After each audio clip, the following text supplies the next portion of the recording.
Hello everyone, Voodoo here, and today we are here with a Mythic Plus guide for Havoc Demon Hunter. Now, Havoc Demon Hunter in Season 4 of Dragonflight is pretty fun in Mythic Plus, and we're pretty good. We're not like top tier meta, especially with Vengeance existing, but we're pretty good. We have strong damage, pretty survivable up till like the very highest heat levels where frequent one-shots start to get us, and we have a lot of utility and stops as well. So if you're looking to pick up a class to play, Havoc's very fun, very unique, and is reasonably good up until the higher levels. But of course, we're not meta, so pugging might be harder. But with that, like, comment, and subscribe on the video, and let's get into the Mythic Plus guide for Season 4 of Dragonflight for Havoc Demon Hunter. So the first thing you're going to need for Mythic Plus is your talent build. Now, Havoc has two main talent builds that are basically about equal for competitive Mythic Plus.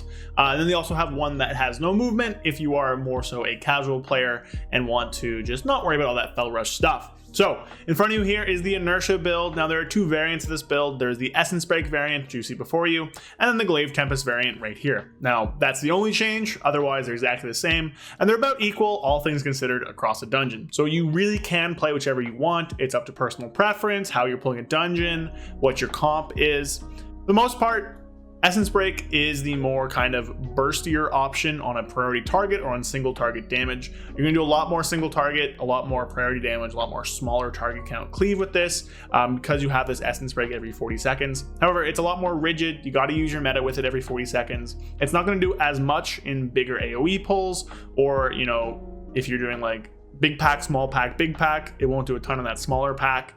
But it's very, very good. Lots of single target. It'll help you get through a lot of the harder parts of a boss fight or a dungeon. Glaive Tempest, on the other hand, is the always available 20-second cooldown, just AoE option. It'll do a ton of AoE damage, basically indiscriminately. Now, it can suffer a bit if your tank pulls out of its area of effect, which can definitely hurt it in pugs, so that's there. It also means you can use meta a little more freely. It lowers your total burst with meta, but it gives you more smaller bursts with Glaive Tempest all the time. And this does get reduced with haste with stuff like Furious Gaze and just our meta haste. At the end of the day, both these things are both very good. You'll time the highest gaze with both of them.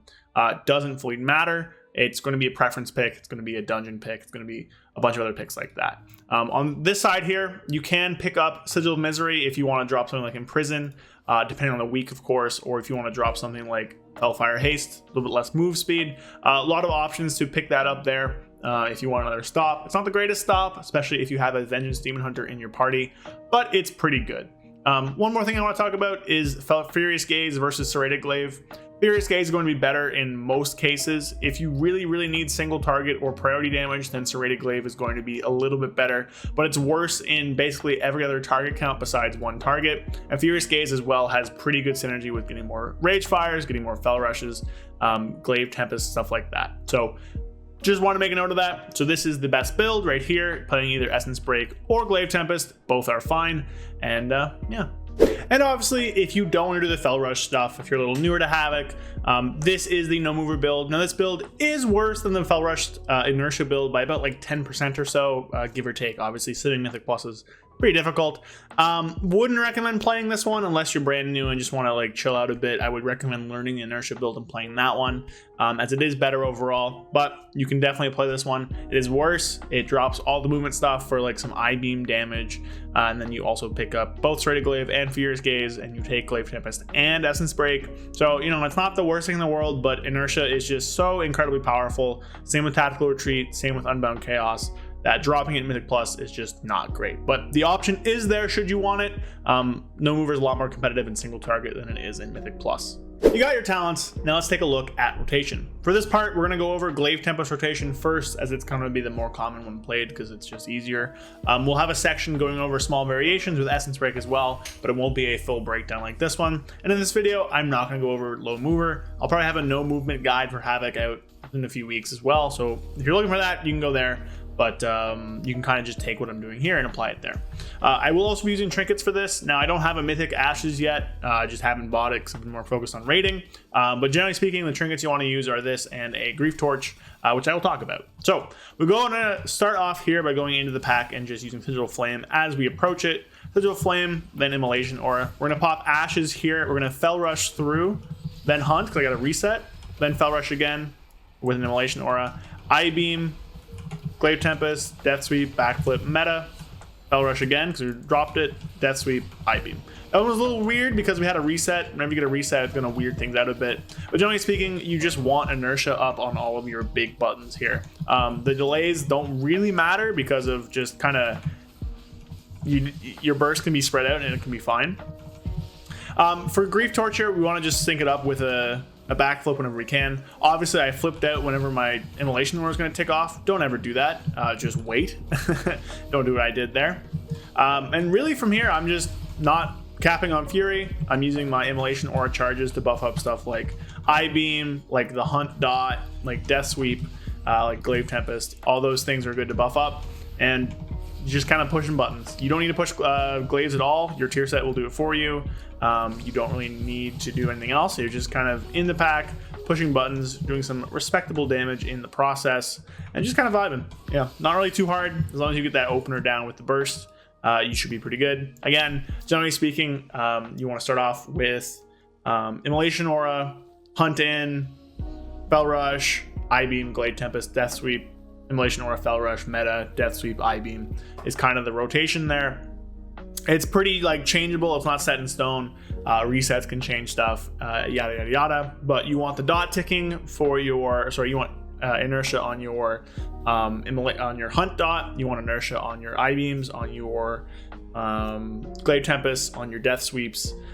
So that's kind of just the best situation to do it in. All right, we're gonna go pretty quickly over Essence Break now. So the only thing with Essence Break is the order you Fel Rush and Vengeful Retreat in. Against a single target, you want to Fel Rush before your Essence Break, after your I-Beam with VR before. Against multiple targets, you want to Fel Rush before your Essence Break, before the I-Beam, and you VR between the two. So in an AoE pack, it'll look something similar to this. Again, everything's not gonna be super perfect. You probably want to stack up both charges of inertia for this one because of having multiple I-Beams and stuff like that being pretty powerful.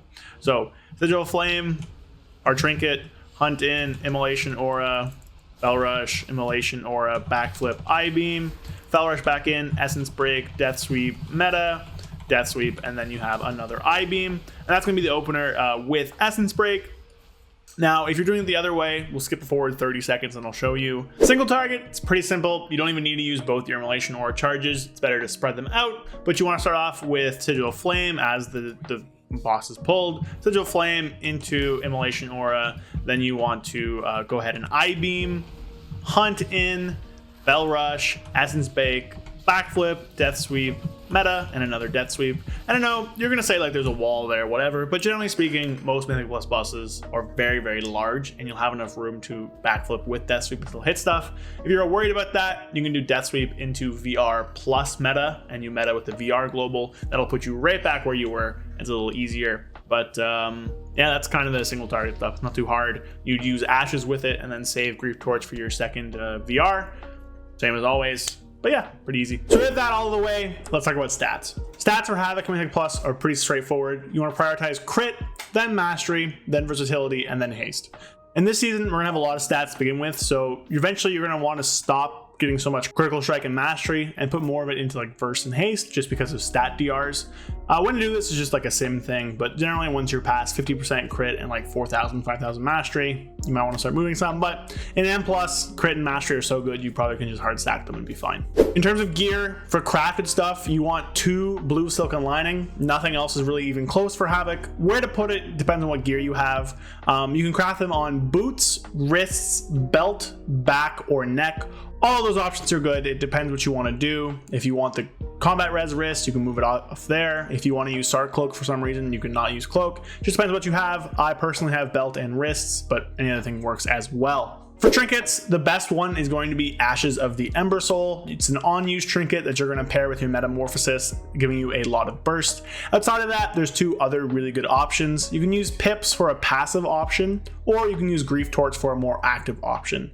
Grief Torch is a more single target and priority damage focused trinket, and also can do some cleave, especially if you are moving while you do it. While Pips is more so for overall damage, even though it might not be as valuable to your key, but it might do a little bit more on a meter, so to speak. But personally, I would use Grief Torch, but Pips is also a fine alternative. If you're doing like really weird, massive AoE pulls only, then Dread Plates at the tank trinket can be fine. I think this is mostly bait, but it is an option if you want it.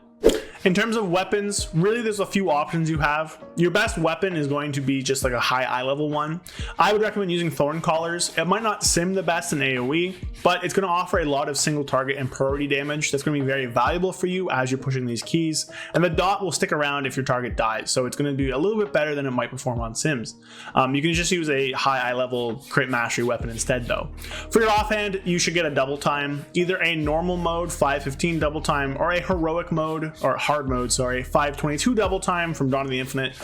Either of them are going to be your best offhand weapon. There's nothing that comes close. Try and farm one of these once a week.